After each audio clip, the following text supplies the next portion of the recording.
South India shopping mall the wedding మంత్ర సరికొత్త wedding collection south India shopping mall. Welcome to Suman TV. Mahanadu 3 రోజులు రంగరంగ వైభవంగా కడపలో జరిగింది.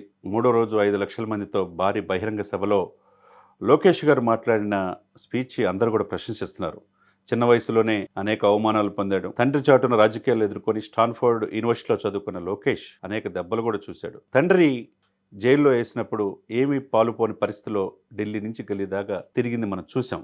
కానీ యువగలం ద్వారా చైతన్యం తీసుకొచ్చి 4 దశాబ్దంలో ఉన్న పార్టీని టీడీపీని ఈ రోజున ఒక్క తాటిపై తీసుకొచ్చాడంటే దాని వెనక 1 కోటి మంది సభ్యత్వం వచ్చారంటే టీడీపీకి ఏ ప్రాంతీయ పార్టీకి లేని బలం టీడీపీకి ఉందని అనుకోవాలా. దాని వెనక కృషి లోకేష్ గారిని ప్రత్యేకంగా అభినందించాలి. ఎందుకంటే స్టాన్ఫోర్డ్ యూనివర్సిటీలో చదువుకోవటం వేరు, చదువుకున్న తర్వాత ఉన్నత ఉద్యోగం చేసుకోవటం వేరు. రాజకీయాల్లో సక్సెస్ అవ్వటం అంటే మామూలు విషయం కాదు. తన తండ్రి చాటున రాజకీయ వారసుడిగా ఎమర్జ్ అయిన తీరు తనకేముందులే, లోకేష్ బాబు పప్పు అనేవాళ్ళు, పప్పు నుంచి నిప్పుగా మారాడు. ఆయన పరిణితి చెందిన తీరు చూస్తే అందరూ కూడా ప్రశంసిస్తున్నారు.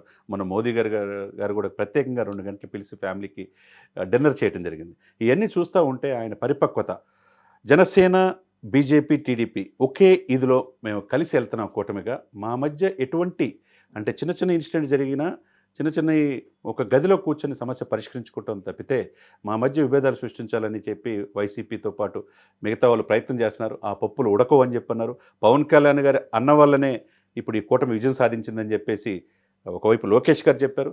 ఈ కూటమి 124 ఎమ్మెల్యేలు 19 మంది ఎంపీలతో గతంలో 151 సీట్ల కంటే ఎక్కువ మెజార్టీ సాధించింది. ఎన్నో ఆశలతో మా మీద బాధ్యత పెట్టారని చెప్పేసి 3 రోజులు 2 రోజులు మహానాడు ఒక పండగ జరిగింది. 3వ రోజు 5 లక్షల మంది వేదికలో కడపలో రాయలసీమ గడ్డ మీద జగన్ అడ్డాలోనే విజయవంతం అవటం అనేది అంటే దీని వెనక మొత్తం కూడా లోకేష్ వ్యూహం ఉందని చెప్పి అందరూ అంటున్నారు. ఇంత చిన్న వయసులోనే 4 పదుల వయసులోనే అతను పరిణితి చెందిన తీరు, పాలిటిక్స్ తెలిసినోడే పాలిటిక్స్లో సక్సెస్ అవుతారు. అదేవిధంగా వారసత్వంగా రాజకీయాలు వద్దాం అనుకున్నా కానీ డైరెక్ట్ ఎలక్షన్లో కూడా ఎమ్మెల్సీ అయ్యారు, డైరెక్ట్ ఎలక్షన్ గెలవలేరన్నారు. మరి అదే మంగళగిరిలో అత్యధిక మెజార్టీతో సాధించి గెలుపొందాడు. ఎక్కడైతే కోల్పోయాడో అక్కడి నుంచి ఆయన గెలిచి ఈరోజు రాజధాని పరిధిలో మంగళగిరి ఎమ్మెల్యేగా కంటిన్యూ అవుతున్నాడు. అదేవిధంగా ఐటీ శాఖ మంత్రిగా, విద్యాశాఖ మంత్రిగా పలు సంస్కరణలు తీసుకొచ్చి ఇతర దేశాల నుంచి పెట్టుబడులు తీసుకురావడానికి తన వంతు ప్రయత్నం చేస్తాం అందరూ కూడా ప్రశంసిస్తున్నారు. కాబట్టి లోకేష్ యువ నాయకుడిగా ఎమర్జ్ అయిన తీరు జాతీయ రాజకీయాల్లో ఎలా అయితే పవన్ కళ్యాణ్ పోరాట పటిమతో వెళ్తున్నారో అదే దోవలో ఎక్కడ తగ్గాలో తెలుసుకుంటూ, ఎక్కడ నెగ్గాలో కాదు ఎక్కడ తగ్గాలో తెలుసుకుంటూ, తన తండ్రి చాటున రాజకీయాలు తెలుసుకుంటూ, అదేవిధంగా నా సోదరుడు నా పవన్ కళ్యాణ్ గారు అన్నయ్య అని చెప్పేసి ఆయన ఆశీర్వాదం తీసుకుంటూ రాజకీయాల్లో ఎమర్జ్ అవుతున్న తీరుని మనం ఈ మహానాడు ద్వారా పూర్తిగా వాట్ ఈజ్ లోకేష్ అంటే మోస్ట్ ఎమర్జింగ్ లీడర్ లాగా ఆంధ్రప్రదేశ్ రాష్ట్రంలో చూస్తుంటే మంచి ఉజ్వలమైన భవిష్యత్తు లోకేష్ గారికి ఉందనేది అందరికీ అర్థమవుతుంది.